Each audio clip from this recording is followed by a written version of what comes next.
ब्राह्मण बनिया अक्षत्रिय शूद्र ये चारों कुल ऊंचा। देखो वाणी में कितना अंतर है पुण्यात्माओं। ब्राह्मण बनिया अक्षत्रिय शूद्र, वैश्य कहो चाहे बनिया कहो, ये चारों कुल ऊंचा।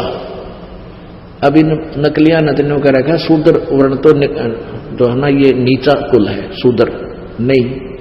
अपने अपने कर्म को जो निष्ठा से कर रहा है, सभी का कार्य करने योग्य है, कर्तव्य कर्म है और कोई ऊंचा नीचा नहीं। जिसका जो कर्म है वो सही कर रहा है अपने निभाकर, कहते ये चारों कुल ऊंचा। और न्युग्रे द्वार न जावे योगी जो सत सोजत इंद्री सूचा, कि अगर ठीक सत साधना करने वाला हो और परमात्मा का नाम ले रखा हो, पूर्ण परमात्मा की भक्ति करता हो, इन चारों कुलों में किसी भी कुल में किसी भी वर्ण में उत्पन्न हो और ये साधना कर रहा हो और ये साधना ना कर रहा हो, उस निगुरे के घर नहीं जावे।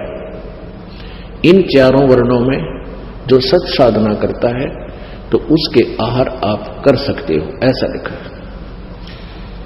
अपनात्मा ये चिंतित ना होना कि तुम भाई हमने तो रिश्तेदारी में जाना पड़ता है और वहां भी फिर रोटी तो खानी ही पड़ती है, मारे भी बाहर लगेगा, वो भी नुग्रे है। तो उसका एक बता रखा है एंटीबायोटिक आपको, कि कहते हैं आप वहां जाते हो, खाना खाने नहीं जाते उनके वहां पर, और आपके पास एक ऐसे मंत्र हैं, उस नाम के जाप से, ये तो जो भक्ति नहीं करते ना उन पे असर है। और किसी कारण से आप जी ने कहीं आहार करना पड़ जाता है तो परमात्मा का नाम जाप करते रहिए। और अन्नदेव की आरती है छोटी सी, उसको आप कीजिए, आपको हानि होगी नहीं आपको, और जिसका आपने आहार किया उसको पुण्य हो जाएगा। इस तरह मालिक ने बताया है।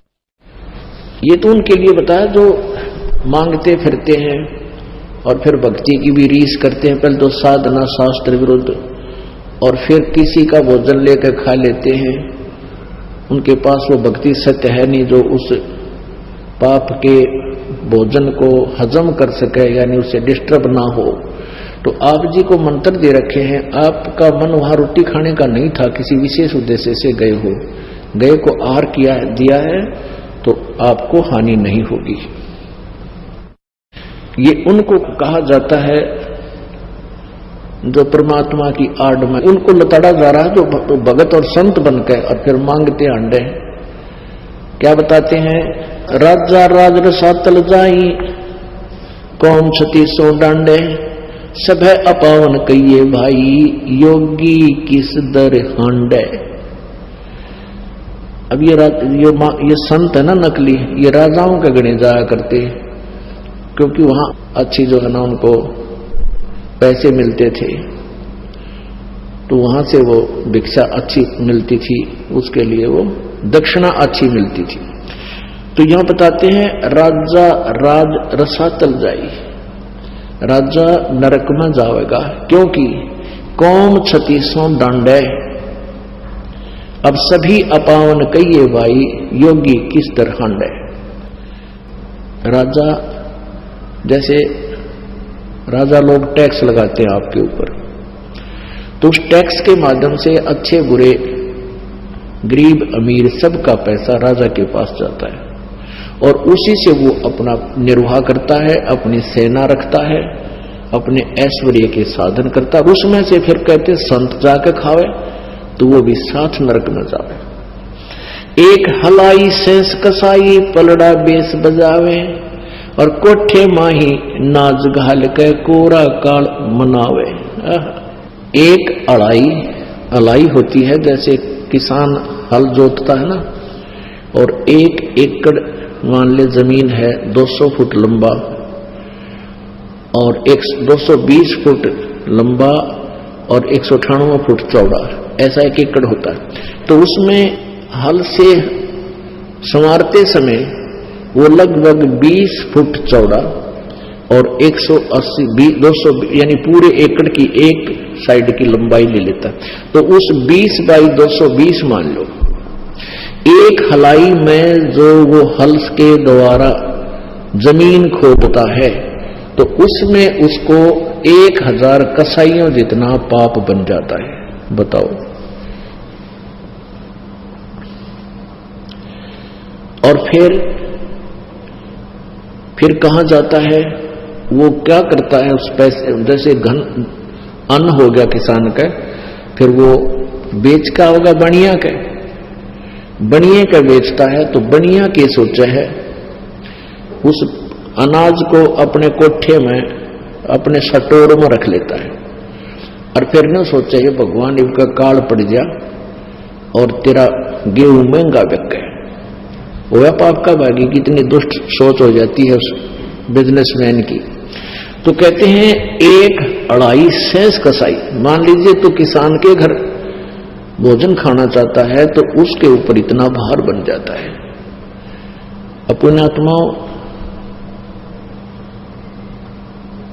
ये अध्यात्म ज्ञान है, ये तत्व ज्ञान है। इस तत्व ज्ञान को समझने के लिए आपको धैर्य रखना पड़ेगा, डगमग नहीं होना, घबराना नहीं।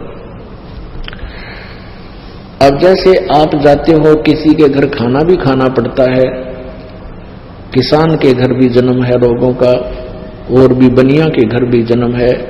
तो जैसे हम प्रतिदिन कपड़ा पहनते हैं, जैसे हम प्रतिदिन कपड़ा पहनते हैं और ये मैला हो जाता है, स्वाभाविक है, तो इसको धोने के लिए साबुन और जल का प्रयोग किया जाता है, ये स्वच्छ हो जाता है। ऐसे आपको एक मंत्र दे रखा सतनाम। इस सतनाम के जाप्ते आपके ऊपर ये भार नहीं बनेगा। अब जैसे आप किसी रिश्तेदार के यहां चले गए, आपने आहार तो करना ही पड़ेगा, अपने मंत्र जाप करना, आरती करें, और अब आपको तो लाभ बाहर बनेगा नहीं, क्योंकि आपके पास तो वो साबुन और जल है, मैल कट जाएगा। और आपको आहार कराने में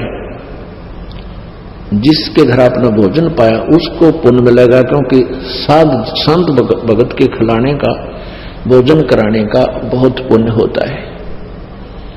अपना आत्मा तुम गड़बड़ ना कर दियो, कभी भक्तान बुला के जमान लाग जाओ, कभी मेरे वाले इस काम में फिर फेल कर दो तुम नहीं।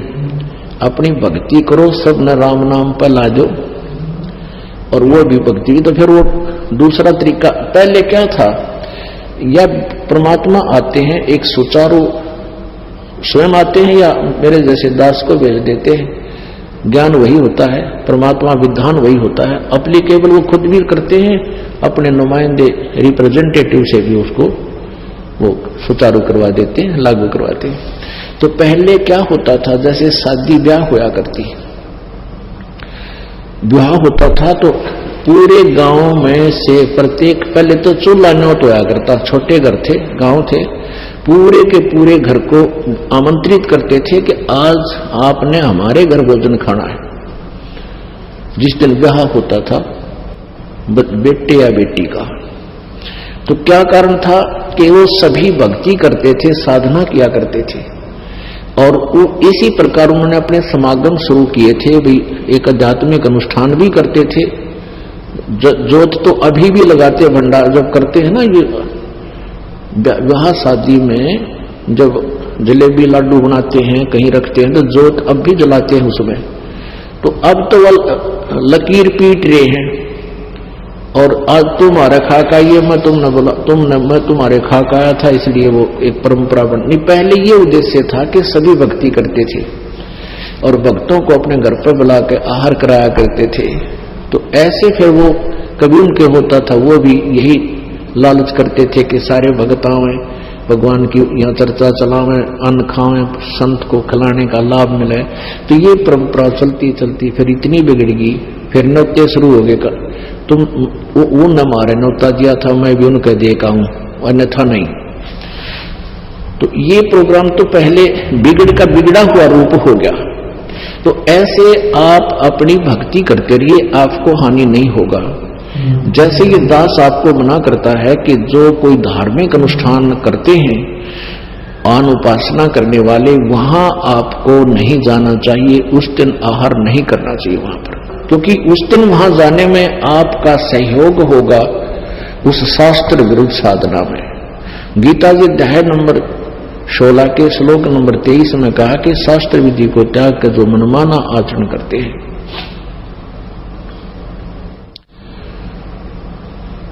वो उनको न तो कोई सुख होता है, ना कोई सिद्धि होती है, और न ही उनकी गति होती है, अर्थात यूजलेस। तो जैसे शास्त्र विधि त्याग कर मनमाना आचरण करने वाले को परमात्मा के द्रोही कहा है, यानी विधान तोड़ रहा है। जैसे कोई चोरी करता है या कोई और अवैध कार्य करता है, उसमें आप भी सहयोग देते हैं तो दोनों दोषी होते हो, इस प्रकार। और वैसे आप कहीं जाते हो, खाना उद्देश्य है, लेकिन जो मांस मिट्टी शराब वगैरह प्रयोग करते हो उनका तो आहार भी नहीं करना चाहिए। जिस दिन कोई जैसे धार्मिक अनुष्ठान करते हैं या ड्रामाबाजी को 13वीं कोई 17वीं कोई की तो और लड़का हो गया तो और पंगा, तो उनमें नहीं जाना चाहिए आप जी को, बिल्कुल भूल के भी। सत साहिब।